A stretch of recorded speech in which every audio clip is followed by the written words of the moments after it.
नमस्कार दोस्तों, आप सभी का फिर से एक बार बहुत बहुत स्वागत है मेरे चैनल मिथिका में, जहां मैं आप लोगों को ऐसी नई नई कहानियां सुनाती हूं जो आपने पहले कभी नहीं सुनी होगी। तो चलिए आज की कहानी शुरू करते हैं। और आज मैं आप लोगों को सुनाने जा रही हूँ कहानी लूसीफर की। लूसीफर का नाम सुनते ही हमारे ख्यालों में कई छवियां आती हैं, पर सबसे पहला ख्याल यही होता है कि लूसीफर शैतान है, एक एंजल जिसे हेवन से बहिष्कृत किया गया क्योंकि उसने गॉड के खिलाफ बगावत किया था।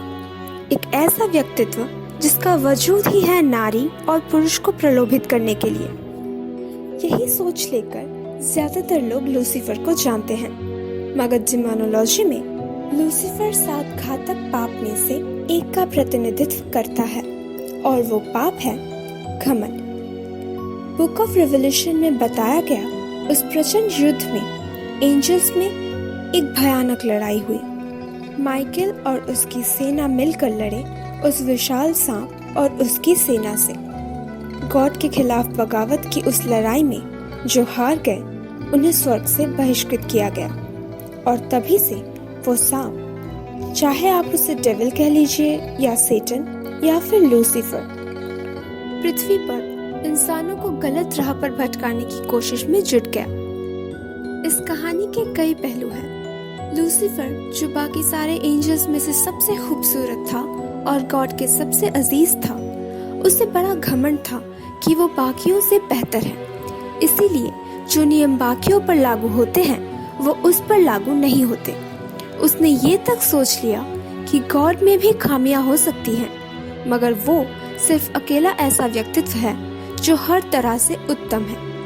और यही सोच उसने कुछ एंजल्स के मन में भी भर दी। गॉड के खिलाफ जाने के लिए उसने अपना सबसे पहला कदम तब उठाया जब उसने देखा कि अब उससे भी ज्यादा गॉड किसी और को चाहने लगे हैं, एडम और ईव। लूसीफर के नजरों में इंसानों का कोई महत्व नहीं था। उसे लगता था इतना दुर्बल और खामियों से भरी इंसानों को भला कोई कैसे चाह सकता है। आगे की कहानी हम सभी को कम या ज्यादा पता ही है। स्वर्ग से निष्कासित होने के साथ साथ लूसीफर का वो खूबसूरत रूप चला गया, जो बाकी एंजल्स जिन्होंने उसका साथ दिया था उन सब का भी वही हाल हुआ। अपने डिवाइन कॉमेडी इन्फर्नो में कवि दांते ने स्वर्ग से निष्कासित सैटन का जो वर्णन दिया है वो बहुत ही भयानक है। 3 सिरों वाला एक विशाल दैत्य जिसका सीना तक बर्फ से जमा हुआ है, जिसके पंख चमगादड़ जैसे हैं और जो बोल नहीं सकता।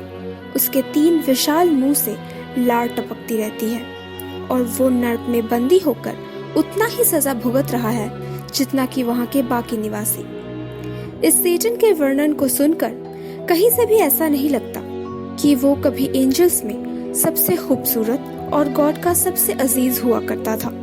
मगर कवि मिल्टन के महाकाव्य पैराडाइज लॉस्ट में हमें एक स्वाभिमानी लूसीफर की छवि देखने को मिलती है, जहां वो अपने बाकी साथियों से कहता है कि एंजल्स के ना ही कोई माता होती है ना पिता, तो फिर हम गॉड को हमारे ऊपर राज करने क्यों दें। It's better to reign in hell than serve in heaven. स्वर्ग में सेवा करने से नर्क में राज करना बेहतर है। कवि मिल्टन के लूसीफर चालाक और करिश्माई हैं, जो हारने के बावजूद हार नहीं मानते और अपने मकसद को हासिल करने में जुटे रहते हैं, क्योंकि आखिरकार उसका राज करने का सपना पूरा हुआ, चाहे वो नर्क में ही क्यों ना हो।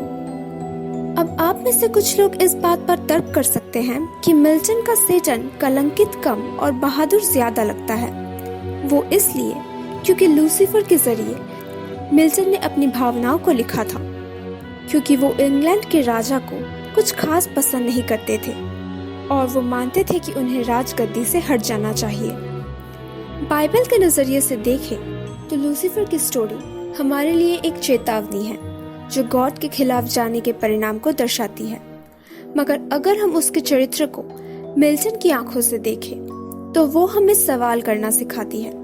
हमारे चारों ओर जो हो रहा है उसे चुपचाप ना मानकर अपने खुद के लिए खड़े होना सिखाती है।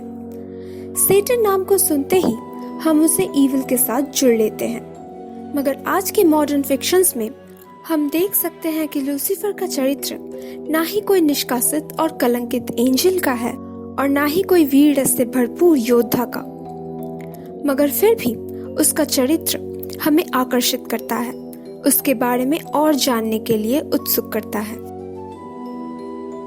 तो दोस्तों, कैसी लगी आप लोगों को आज की कहानी? अगर अच्छी लगी हो तो प्लीज इसे लाइक कर दीजिए। नीचे कमेंट सेक्शन में लिखकर जरूर बताइएगा कि आप लोगों को कैसा लगा, और प्लीज प्लीज प्लीज मेरे चैनल को सब्सक्राइब कर दीजिए। और हाँ, अपने दोस्तों के साथ शेयर करना बिल्कुल मत भूलना।